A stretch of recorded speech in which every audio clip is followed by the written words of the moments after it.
ನಮಸ್ತೆ ವೀಕ್ಷಕರೇ, ನಾನು ನಿಮ್ಮ ಅಜಯ್ ಕುಮಾರ್. ಇಂದು ದಾವಣಗೆರೆಯ ದಕ್ಷಿಣ ವಿಧಾನಸಭಾ ಕ್ಷೇತ್ರದ ಚುನಾವಣೆಯ ಫಲಿತಾಂಶ ಇನ್ನೇನು ಕೆಲವೇ ದಿನಗಳಿದ್ದಾವೆ. ಭಾಳಷ್ಟು ಸಮೀಕ್ಷೆಗಳು ಒಂದೊಂದು ರೀತಿಯಲ್ಲಿ ತಮ್ಮದೇ ಆದ ಶೈಲಿಯಲ್ಲಿ ತಮ್ಮದೇ ಆದ ರೀತಿಯಲ್ಲಿ ವರ್ಣಿಸ್ತಾ ಬರ್ತಾ ಇದ್ದಾವೆ. ಯಾರು ಗೆಲ್ತಾರೆ ಯಾರು ಸೋಲ್ತಾರೆ ಅನ್ನೋದನ್ನು ಇಲ್ಲಿ ಒಂದು ರೀತಿಯಲ್ಲಿ ವೈವಿಧ್ಯಮಯವಾಗಿ ತನ್ನದೇ ಆದ ಶೈಲಿಯಲ್ಲಿ ಬಣ್ಣಿಸ್ತಾ ಬರ್ತಿದ್ದಾರೆ. ಇವತ್ತು ನಾವು ಕೂಡ ಅದರಲ್ಲಿ ಒಬ್ಬರಾಗಿ ಇವತ್ತು ಯಾರು ಗೆಲ್ಲಬಹುದು ಅನ್ನೋದನ್ನು ನಾವು ಈಗ ಚರ್ಚಿಸುವಂಥ ವಿಷಯ ಏನಪ್ಪ ಅಂತಂದರೆ, ಇಲ್ಲಿ ಕರ್ನಾಟಕದ ಒಂದು ಏನು ತೆರವುಗೊಂಡಿರ್ತಕ್ಕಂಥ ದಾವಣಗೆರೆಯ ದಕ್ಷಿಣ ವಿಧಾನಸಭಾ ಕ್ಷೇತ್ರದ ವಿಷಯವಾಗಿ ಚರ್ಚೆಯನ್ನು ಮಾಡೋಣ. ಇವತ್ತು ದಕ್ಷಿಣ ವಿಧಾನಸಭಾ ಕ್ಷೇತ್ರದಲ್ಲಿ ಮತದಾರರ ಸಂಖ್ಯೆಯನ್ನು ನಾವು ನೋಡ್ತಾ ಬರೋದಾದರೆ, ಅಲ್ಲಿರ್ತಕ್ಕಂಥ ಮತದಾರರ ಒಂದು ಇದರಲ್ಲಿ 80,000-85,000 ಮತಗಳು ಮುಸ್ಲಿಮ್ಸ್ ಬಾಂಧವರಿದ್ದಾವೆ. ಈ ಮುಸ್ಲಿಮ್ಸ್ ಬಾಂಧವರಲ್ಲಿ TSP ಒಂದು ಪಕ್ಷ ಇಲ್ಲಿ ಚುನಾವಣೆಯಲ್ಲಿ ಫೈಟ್ ಮಾಡ್ತಾ ಇದೆ. ಇಲ್ಲಿ ಚುನಾವಣೆಯಲ್ಲಿ ಫೈಟ್ ಮಾಡಿದೆ. ಅದರಲ್ಲಿ ನಾವು ಮುಸ್ಲಿಮ್ಸ್ ಬಾಂಧವರನ್ನು ಇಲ್ಲಿ ಕಾಂಗ್ರೆಸ್ಸನ್ನು ದ್ವೇಷಿಸ್ತಾರೆ, ಕಾಂಗ್ರೆಸ್ಸನ್ನು ಈ ಸಲ ತಿರಸ್ಕರಿಸಿದ್ದಾರೆ ಅನ್ನೋದನ್ನು ನಾವು ಭಾಳಷ್ಟು ಮಾಧ್ಯಮಗಳಲ್ಲಿ ಕೇಳ್ತಾ ಇದ್ದೀವಿ. ಸರಿ, ಓಕೆ, ಇಲ್ಲಿ ತಿರಸ್ಕರಿಸ್ತಾರೆ ಅಂತಲೇ ಹೇಳ್ಕೊಳ್ಳೋಣ. ಒಂದು ಮ್ಯಾಕ್ಸಿಮಮ್ ಕರ್ನಾಟಕದಲ್ಲಿ ಒಂದು ಈ ದಕ್ಷಿಣ ವಿಧಾನಸಭಾ ಕ್ಷೇತ್ರದಲ್ಲಿ ಇರ್ತಕ್ಕಂಥ 85,000 ಮತಗಳಲ್ಲಿ 5,000 ಹಾಕಿಲ್ಲ ಅಂತ ಹೇಳ್ಕೊಂಡ್ರೆ 80,000ದಾಗ 40,000 ಓಟುಗಳು ಚಿದರಾಗಲಿ, ಅಂದರೆ ಬೇರೆ ಪಕ್ಷಕ್ಕೆ ಹಾಕಲಿ.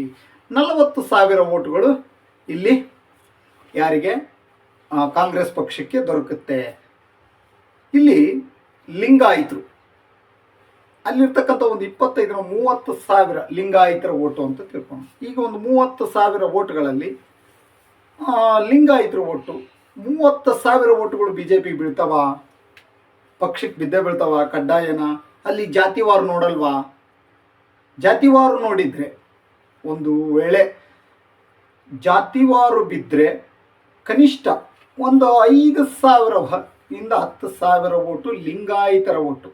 ಕೊನೆಯ ಪಕ್ಷ 5,000 ಲಿಂಗಾಯಿತರ ಓಟು ಬಿದ್ದರೂ ಕೂಡ ಅಲ್ಲಿ 45,000-50,000 ಓಟು ಕಾಂಗ್ರೆಸ್ಸಿಗೆ ಬಿದ್ದು. ಅದೇ SC ST 30,000-35,000 ಓಟುಗಳು ST ಬರ್ತವೆ. 35,000 ST ಓಟುಗಳು ಕನಿಷ್ಠ ಜಾತಿವಾರು ನೋಡಿ ಹಾಕೋದಾದರೆ ಒಂದು 30,000 ಓಟಿನಲ್ಲಿ ಕನಿಷ್ಠ 25,000 ಓಟು STಗೆ ಕೊಟ್ಕೊಂಡ್ರು, 5,000 ಓಟು ಕಾಂಗ್ರೆಸ್ಸಿಗೆ ಬಿದ್ದು, ಪಕ್ಷಕ್ಕೆ ಬಿದ್ದು, ಪಕ್ಷದ ಓಟುಗಳು ಬಿದ್ದು. ಅಲ್ಲಿಗೆ 50,000 ಓಟು, 50,000-55,000 ಓಟು, 50,000-60,000 ಓಟು ಕಾಂಗ್ರೆಸ್ಸಿಗೆ ಬೀಳುತ್ತೆ. ಇಲ್ಲಿ SC SC ಓಟುಗಳು ಚಿದರಿದ್ರು ಕೂಡ ಅಲ್ಲಿ ಇರ್ತಕ್ಕಂಥ ಒಂದು 70,000 ಓಟ್ನಲ್ಲಿ ಚಿದರಿದ್ರೆ ಕನಿಷ್ಠ 25,000-30,000 ಓಟು ಪಕ್ಷಕ್ಕೆ ಬೀಳ್ತವೆ.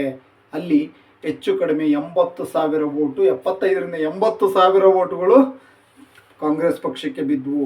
ಇಲ್ಲಿ ಶ್ರೀನಿವಾಸ್ ದಾಸ್ಕರಿಯಪ್ಪರಿಗೂ ಕೂಡ ಅದೇ ಸ್ಟೇಜಲ್ಲೇ ಬೀಳ್ತವೆ. ಹೆಂಗಂದರೆ ಕನಿಷ್ಠ 10,000 ಓಟು ಮುಸ್ಲಿಮ್ಸ್ ಓಟುಗಳನ್ನು ಪಡೆದ್ರೆ ST 10,000 ಓಟುಗಳು ಕೂಡ 25,000 ಓಟು ST ಬಿದ್ದರೆ ಅಲ್ಲಿಗೆ 35,000 ಓಟುಗಳು ಆದವು.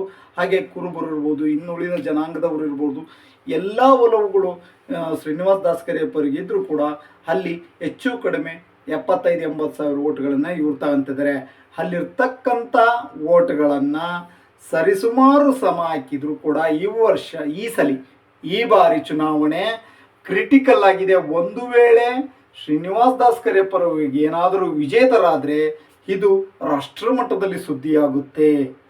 ಅದೇ ಒಂದು ವೇಳೆ ಮತ್ತೆ ಶಾಮನೂರ ಶಿವಶಂಕರಪ್ಪನವರ ಮೊಮ್ಮಗನಾಗಿರ್ತಕ್ಕಂಥ ಸಮರ್ಥವರೇ ಏನಾದರೂ ಚುನಾವಣೆಯಲ್ಲಿ ಗೆದ್ದರೆ ಅದು ಒಂದು ರೀತಿಯಲ್ಲಿ ಪಕ್ಷ ಅಲ್ಲಿ ಬಲಿಷ್ಠವಾಗಿ ನಿಂತಿದೆ. ಯಾರೂ ಕೂಡ ಅದನ್ನು ಹಲ್ಲಾಡ್ಸೋಕ್ಕಾಗಲ್ಲ. ಭದ್ರಕೋಟೆಯಾಗಿರ್ತಕ್ಕಂಥ ಸುಮಾರು ವರ್ಷಗಳ ಕಾಲ ಕಾಂಗ್ರೆಸ್ಸಿನ ಭದ್ರಕೋಟೆ ಅಂದರೂ ತಪ್ಪಾಗಲಾರ್ದಂಥದ್ದು. ಯಾಕಂದರೆ 1957ರಿಂದಲೂ ಕೂಡ ಅದು ಭದ್ರಕೋಟೆಯಾಗಿ ನಿಂತಿದೆ. ವಿಧಾನಸಭಾ ಕ್ಷೇತ್ರ ಬಂದಾಗಲಿಂದಲೂ ಕೂಡ ಅಲ್ಲಿ ಯಾರೂ ಕೂಡ ಬೇರೆ ಪಕ್ಷದಿಂದ ಗೆದ್ದಿಲ್ಲ. ಕೇವಲ TSP, ಈ ಹಿಂದೆ ನಾನು ಹಿಂದಿನ ಸಂಚಿಕೆಯಲ್ಲಿ ಹೇಳಿದ್ದೇನೆ ಯಾರ್ಯಾರು ಗೆದ್ದರು ಯಾರ್ಯಾರು ಗೆದ್ದಿಲ್ಲ ಅಲ್ಲಿ ಪಕ್ಷವನ್ನು ಸ್ಥಾಪಿಸಿದರು ಅಂತೇಳಿ.